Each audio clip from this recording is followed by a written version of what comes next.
Morning. I'm so tired. But as you can guess, I've managed to blag some kind of accommodation for the night just past. First of all, here's how last night started. Oh man, what a day. I've just come down a big fjord. It takes 2 hours to cover that distance. I don't know why I put my finger there. And I've reached a little village called Bugsfjord, and there's a little family just who are on holiday having a fire, and I asked if they knew of anywhere here where there was a room with a radiator so I can dry everything out. It's been raining solidly for the last 24 hours. Oh, it's so nice that it's not now. And then I said, is there a ferry waiting room? Because I saw that there's a ferry on Google, and sure enough there is, so I'm gonna go and chance my luck and see if I can try everything off at the very least. Wowza, what a beautiful place, but man, it takes a while to get around here. You should definitely come and visit Norway, but not necessarily like this. It's hard work.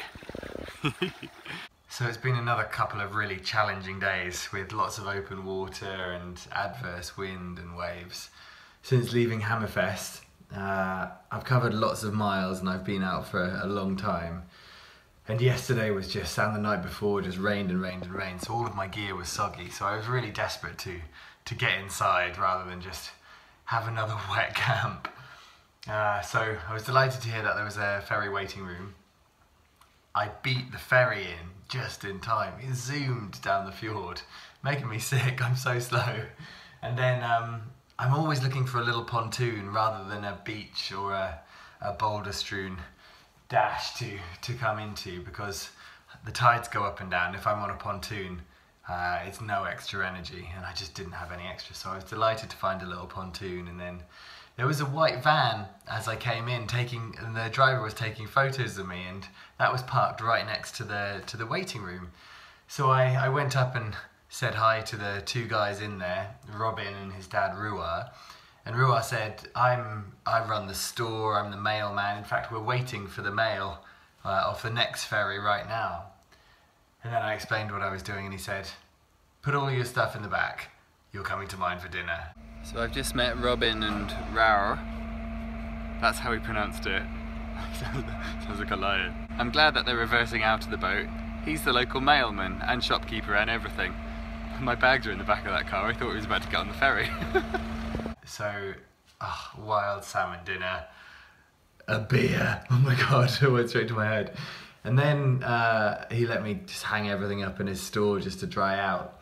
And then before driving back here, he said no one uses this waiting room, and it's nice and warm. It's got underfloor heating, so you can dry everything out and sleep there.